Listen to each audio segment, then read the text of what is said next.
President Joe Biden affirmed on Tuesday that he would not immediately extend anything as it relates to getting out of Afghanistan. He's not going to stay. We're not going to stay any longer. We're not going to continue to prop it up this failed war. We're not going to extend to this audit beyond this August 31st deadline to withdraw U.S. combat troops from Afghanistan. He made this apparent yesterday in a Tuesday afternoon address. The president said that 70,700 people had already been evacuated from the country since August 14th. 70,000. And that the U.S. was on pace to finish evacuations on his timeline. Good news. Again, I'm critical of President Biden. I think that the way that some of this has been handled here at the end has been a mess, but this was all a plan that had been put in place by Mike Pompeo and the Trump administration, and it was on their timeline. And they had already, under the Trump administration, started following the agreement with the Taliban. They were leaving bases, they were reducing troops, they were already leaving, and they undercut what the Afghan government could have done. It's clearly what happened. And President Biden could have made this extraction much nicer. It's absolutely ugly, and they've definitely screwed up on this. But I am going to praise the president for not bowing to other people and wanting to stay longer. Like, it's a mess. Get them out of there. Get these evacuations. Yes, get these interpreters. Get the people that have helped us out of there. Give them a safe haven in the United States. Open up our doors for them. They are not terrorists. They are human beings. Okay? So in making this decision, the president agreed with the Pentagon, which I was surprised with. There was a Pentagon recommendation to stick to this deadline. Don't extend it. Surprising, right? The Pentagon. But not everyone is on the same page with this, particularly those inside the military-industrial complex who've been making millions of dollars off of bombing innocent people. So let's meet Mike Waltz, shall we? Here's Mike Waltz. Congressman Mike Waltz, Republican from Florida. From Florida's 6th Congressional District. Do you know this guy? You should. Because in recent weeks, Waltz has called on President Joe Biden to reverse course, relaunch military operations in the region, and crush the Taliban offensive by committing American air power, supported by special forces. So he wants us to go back in to Afghanistan. The Florida congressman has warned, I love this, he's calling it Al-Qaeda 3.0. He's even coined a term to get us scared about Al-Qaeda 3.0. And he stated that no negotiations should take place with the Taliban until the situation is stabilized militarily. Okay, I'm sorry. You realize your former boss, President Trump, and Mike Pompeo negotiated with the Taliban for a withdrawal of American troops. And they were also still attacking our American troops at the same time. Watch yesterday's video that we did here on the channel for a deeper analysis and evidence that we went through in that. So that's what you want? Okay. So he made an appearance on television to talk about why we should go back to Afghanistan. The president says he stands behind his decision to leave because, as he said, there never would be a good time to withdraw. Do you agree with that? No, I don't agree with it. And it's unfortunate to hear him triple down on this disastrous policy and point fingers, whether that's to the previous administration, the Afghans, even his own intelligence community. I think at the end of the day, you have two choices in Afghanistan. You have a small presence focused on counterterrorism and supporting the Afghan military, or you face what we're facing now, which will be a cesspool of terrorism. The problem is, terrorism that happens in Afghanistan doesn't stay in Afghanistan. We will see Al-Qaeda 3.0. They are working closely with the Taliban, and they do intend to attack America again. That's not just according to me. That's according to Biden's own intelligence assessments. On that front, as we mentioned, you served multiple tours of duty in that country, and I wonder how hard has it been to watch you, to watch the Taliban return to power? I love how the media couches this, right? Like, you had multiple tours there. How hard is it on you? How hard has it been on you? Well, it's been a terrible mix of, being enraged and being grief-stricken at the same time. My heart breaks for so many thousands of Afghan interpreters who took a bold stand, a public stand to stand with us. They're not just being hunted down. Their entire families are being hunted down right now as we speak. for so many Afghan young girls and women who saw. You're so the Afghan women and girls. You're so concerned about Afghan women and girls all of a sudden. The Afghan women and girls line. It's my favorite. You're so upset about this. Let's see. What does he say about Saudi Arabia, our allies, who don't even let women drive in that country? Right. Nobody's saying anything about that. A better life and hope in their future. That now is being dashed as the Taliban reinstitute Sharia law. And, my heart breaks for so many veterans and Gold Star families and even victims of 9/11 as we head into the 20th anniversary of 9/11, who are wondering whether their sacrifices were made in vain. I want to say to that last group in particular, it was not made in vain. America was kept safe for decades. We do no longer have planes flying into buildings or suicide bombers on school buses. But I fear we are heading into a situation where we may face that again. All right. We should replace every time he says his heart, we should change that to my bank account. My bank account is hurt. So why are we saying this? Well, I'm saying this because Mike Waltz made millions. Turns out has made millions. Congressman Mike Waltz has made millions in defense contracts. Florida Republican Mike Waltz has made up to $25 million from the sales of Metis Solutions, a defense contractor with a spotty record training Afghan security forces. Few lawmakers, The Intercept writes, are as outspoken about the end of the war in Afghanistan as Michael Waltz, a Republican from Florida's 6th congressional district. In recent weeks, Waltz has called on President Joe Biden to reverse course, leading the push in the pages of newspapers, over talk radio, and cable television. Waltz couches his advocacy in his identity and experience. Not only is he a sitting member of Congress, but he's a former Green Beret, a former aide to Dick Cheney.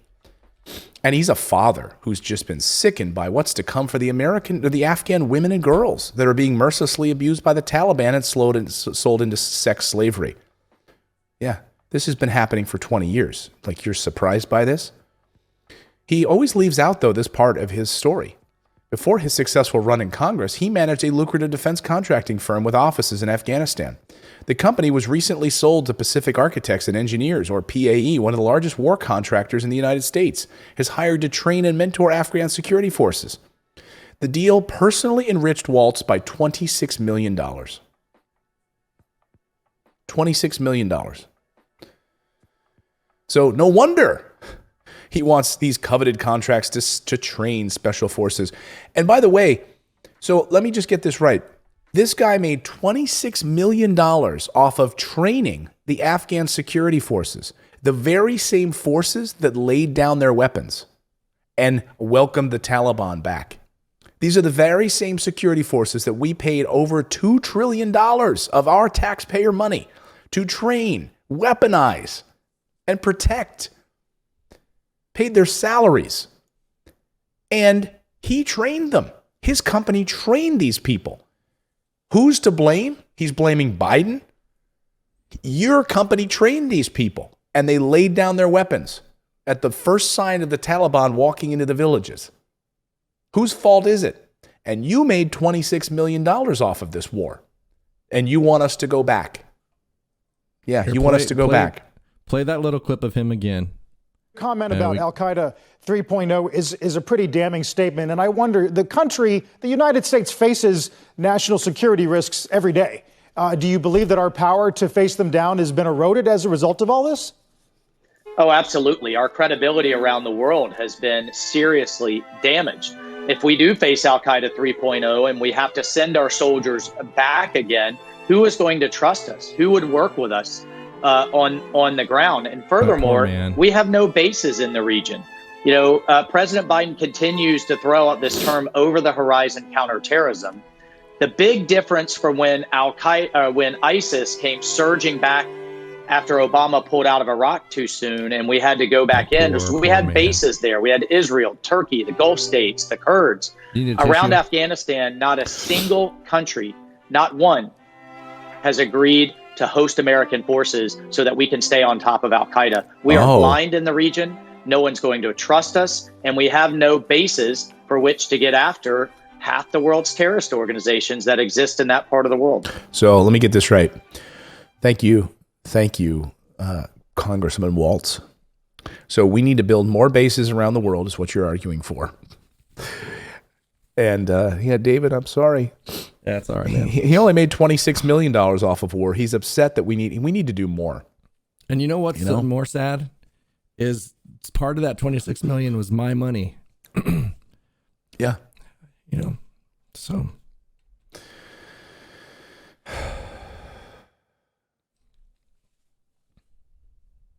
I don't know what to say about it. I mean, these people are elected, right? They lie to the American people. They hide this part of their history. They're part of the same military-industrial complex that continues to keep us in these endless wars. You see, CNBC asking the questions. What are they asking? He's like, how do you feel? How do you feel as a as someone who served in Afghanistan? How does it make you feel? Yeah. What about all of the thousands and thousands of women and children that were killed as a result of our bombing? We don't ever talk about that. Well, but how do you feel, Congressman? How do you feel, Congressman? And by the way, have you seen this whole ridiculous? I wasn't going to do it in the show today, but I might as well now that I've this ridiculous propaganda campaign by these congressmen. By the military, sending out all of these like viral photos now. This is what the mainstream media. Okay, this is Barbara Starr over at CNN tweeting out. This is what the military-industrial complex tweets out. Here are all these soldiers saving babies, right? Well, here's from the Defense Department. The Defense Department itself tweeted this out. And thanks to Caitlin Johnston for doing such great reporting on this. U.S. Marines from the 24th Military Expedition Unit doing what they do best, providing fresh water to children. Okay. Never mind. Oh, here, I love this photo. Looks like it's like pose, get ready, pose, get ready. Here we go. Oh, looks like they got the same photographer from January 6th. Can we get our most handsome member to come down here and just hand out water? I'm going to hold it here for you. And is COVID not an issue there? Where's their masks? I'm going to show you how to drink water. That's what we do. We don't bomb people. All we do is give them water. Well, and how many times have they been busted now sharing pictures and videos from 2013 and stuff like that? We don't even know. We're over here. We have no idea if these pictures came from this week or 6 weeks ago or before. Nobody's masked up. So is it possible that these came pre-pandemic? We don't know. Exactly. So I love what Caitlin says here. That's right. Invade a nation, kill hundreds of thousands of its inhabitants, stay for decades, accomplish nothing besides making war profiteers wealthy, drop everything and then leave, and then have your armed goon squad take PR photos with local infants so everyone thinks that your military is awesome. It's like, you remember did you ever see the documentary that showed that girl that was in Congress testifying that they were killing babies in Iraq and that's why we had to invade, and it turned out that she was the daughter of a diplomat or something over there. Do you remember that? Did you watch that? Don't. Yeah, so that girl's testimony is one of the things that got us into the war, and it was completely fake from the onset. And it's this is just drumming up, this is just more, hey, we got to be there. We care about the kids. We care about the women and children. And it's just something to keep us there because these people are so scared they're going to lose the money that they're making over there. Yeah, so let's send out a PR campaign. I love the fact that the Department of Defense is literally tweeting out pictures of this, of the U.S. Marines, feeding water to babies. They don't just call it propaganda. That's a propaganda campaign is what it is. It should just be a P campaign. No PR. The coverage, it's not public relation. Ian Overton says, the coverage this photo is getting is understandable, but my team has spent months facing rejected Freedom of Information requests from the Ministry of Defense regarding data on Afghan children killed during British Army military engagements. So there's another story to be told. Yeah. So British soldier says, oh, this sums up what we're doing here in Afghanistan. Yeah. But how about this? Why don't we find out? Why don't you release the information on how many innocents have been killed? How many schools have been bombed by us? Can we have that information? Is that allowed? Why can't you share that information? How come a bunch of YouTubers have a party at a bowling alley and people are all up in arms, and why they're not wearing masks? Because nobody's saying a word about these people not wearing masks at all. Like, nobody's questioning that. Like, but YouTubers go to a party at a bowling alley and everybody's like, they're not wearing masks. They're not social distancing. I mean, this is like, this guy's got a baby, at his face with no mask. Right. Ooh, everyone look at this picture of a sweet, kindly U.S. stormtrooper cuddling one of the Afghan infants his coworkers happen to not have murdered yet. I'm just going to hold this one. Here's good. Do you get a photo of this? Can you get a photo of this? Jeez. The UN found that at least 26,000 children were killed or maimed in the fighting in Afghanistan between 2005 and 2019.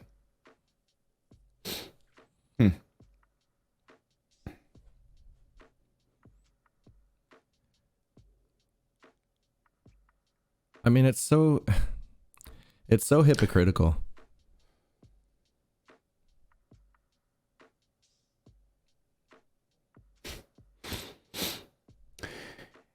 Also, how crazy is they spent trillions of dollars supposedly nation building in Afghanistan, and basic water and plumbing needs are still an issue? It's like, hey, stop doing photo ops with babies and go dig some wells or something.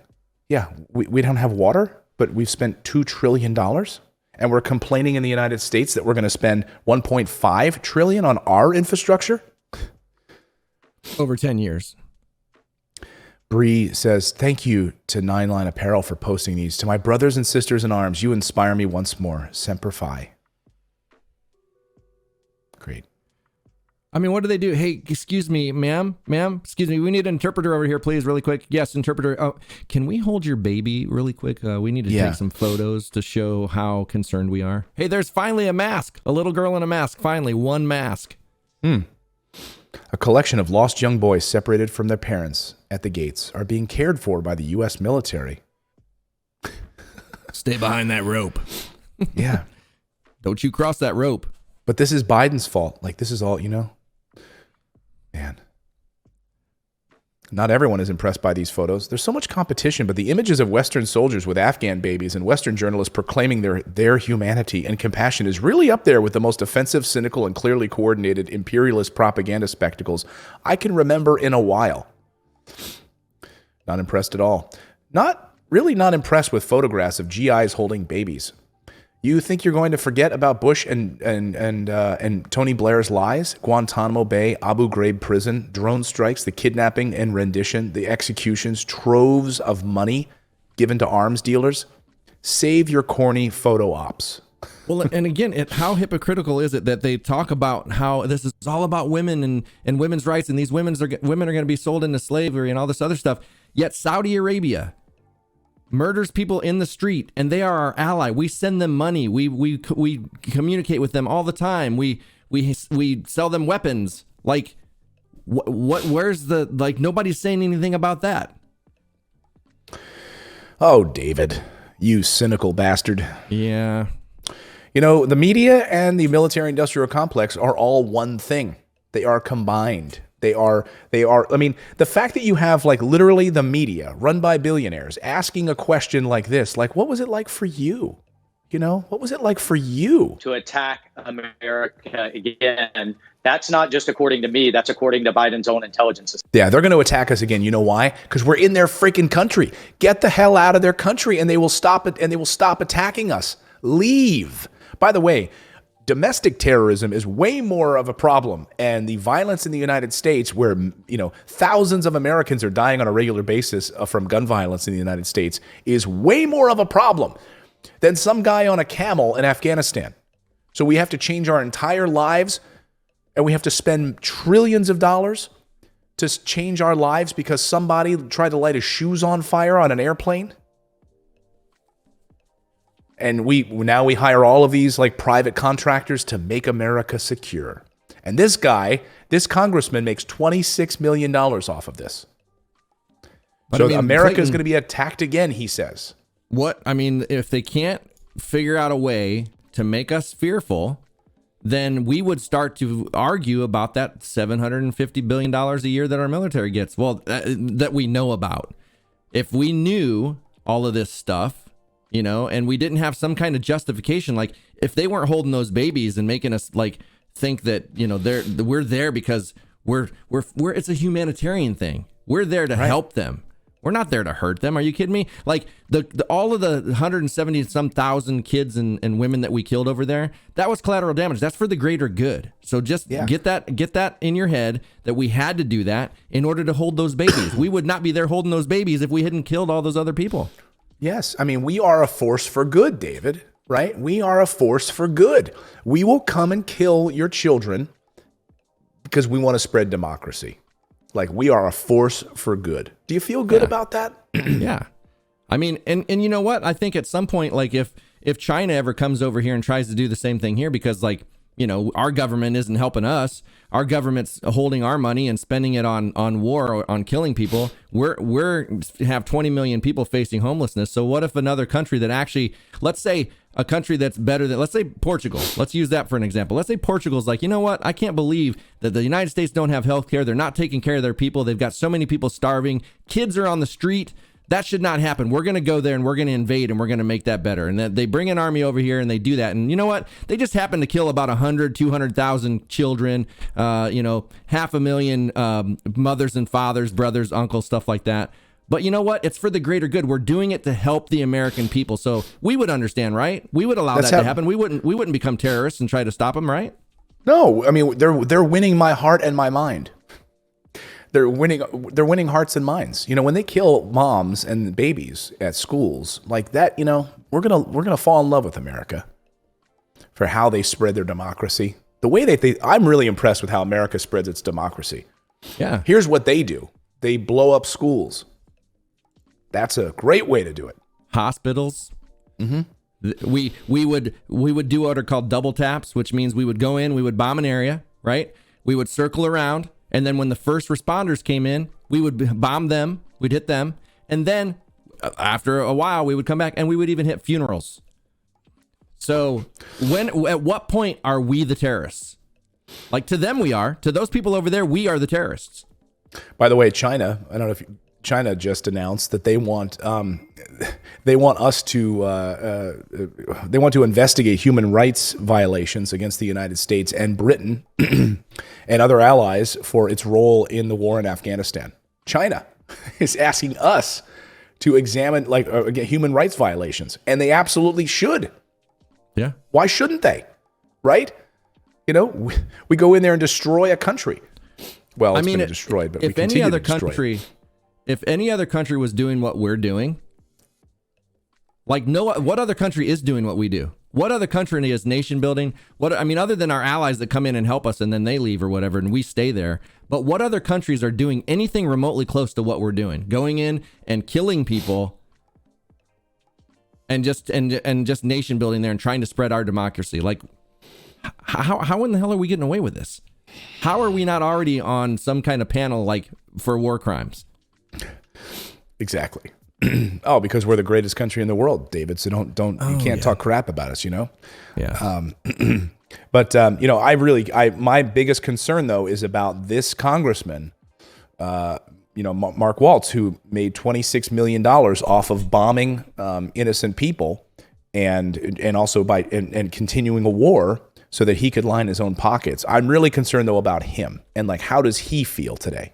On that front, as we mentioned, you served multiple tours of duty in that. Let me just listen to the mainstream media fawning over this country, and I wonder how hard is it for you? How hard has it been for you? You made $26 million. Did you lose any children bombed by American bombs in there? How has it been for you? How hard has it been to watch to watch the Taliban return to power? Well, it's been a terrible mix of, being enraged and being grief-stricken at the same time. My heart breaks for so many thousands of Afghan interpreters who took a bold stand, a public stand to stand with us.